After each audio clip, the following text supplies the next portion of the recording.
Coming up on First at 4, Senate Majority Leader Mitch McConnell visits Eastern Kentucky today. Find out more about his stops at local hospitals.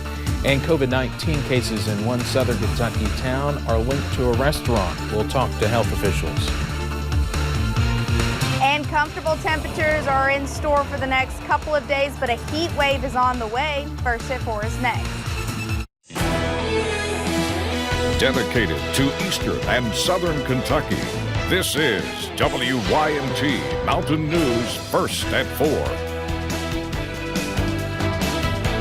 Good afternoon, I'm Steve Hensley. Governor Andy Beshear is expected to hold a news conference at this hour. You can watch that on our second channel, H&I, and on our Facebook page. We will also be monitoring it for any major developments.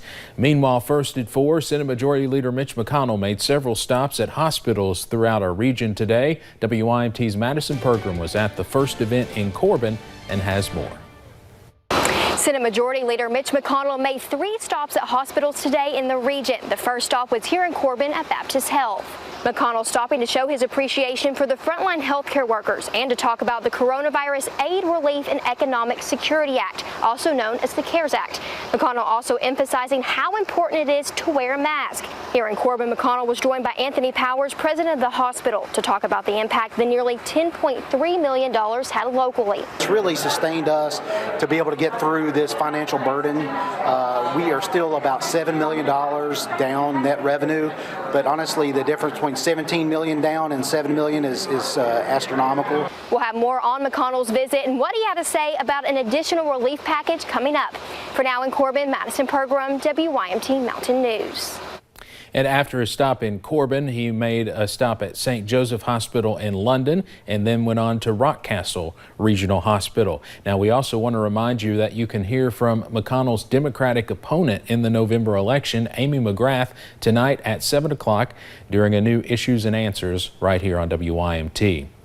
There is a national shortage of an item most of us use every day, coins.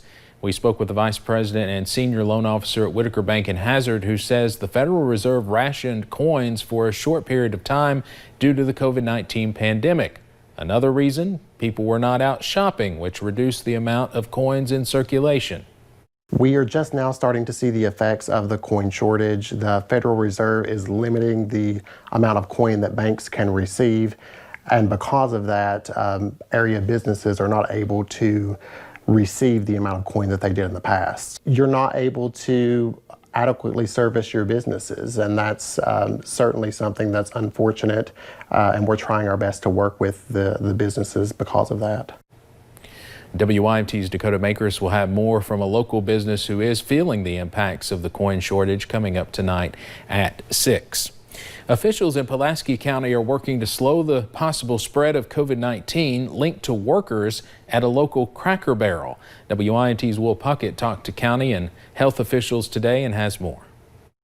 7 employees here at the Cracker Barrel in Somerset are COVID positive. The test results came back on July 11th. Health officials were unable to say how many are symptomatic and how many are asymptomatic. After an early spike in cases, Pulaski County officials were happy with how the county responded.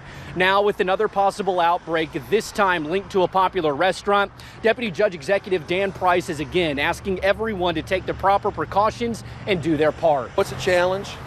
It's something that through this chaos, and all this chaos really is we learn, and then we try to put something positive in place to help. Now, we did reach out to Cracker Barrel for comment. They directed us back to the joint statement that they made with the health department over the weekend that reads in part, the health and safety of our guests and employees is our top priority. We have been working closely and fully cooperating with the Lake Cumberland District Health Department as we evaluate this situation.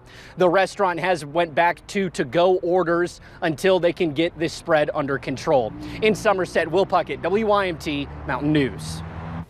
Officials say anyone who visited that Cracker Barrel between June 27th and July 11th should monitor for symptoms. The U.S. reported nearly 61,000 new coronavirus cases yesterday. Florida alone announced 15,000 cases. To put that in perspective, that is the single highest daily total in any state, even more than New York at the peak of the pandemic. More than 7,500 people were hospitalized yesterday with the virus. The U.S. is nearing 3.5 million cases, and the death toll nationally is now more than 135,000. A state legislative panel heard from health leaders today about the governor's mask mandate. Lawmakers in the Administrative Regulations Interim Committee had questions about it. WYMT's Phil Pendleton reports from Frankfort. The meeting involved lawmakers and an interim panel of both House and Senate members, hearing a variety of different questions, some of them wanting to know if the mask mandate is constitutional, others wanting to know if the General Assembly was contacted before the executive order was put into effect. But some lawmakers want to know if it's constitutional to require Kentuckians to wear masks. Health leaders say they believe the governor was in the right to do this because of the state of emergency. However, health leaders and a lawyer for the health cabinet did say the General Assembly was not contacted first. Senator Julie Rocky Adams did say she's learning of various problems people are having in her district, including a man who says he should have been cleared from having to wear the mask because of a hearing impairment. Yet they have been denied 2 times when they were out this weekend from an establishment, 2 establishments. And the reason is the establishment said, well, we don't know if we'll get in trouble because some patrons over there don't know if you're hearing impaired and we might get called on. And health leaders admit there needs to be more education for communities, businesses, and individuals regarding what to do in situations like that. Health leaders also say there is growing evidence that wearing a mask will curb the spread of COVID-19. In Frankfort, Phil Pendleton, now back to you. The committee chairman said his #1 recommendation is for there to be an immediate public hearing on the regulation.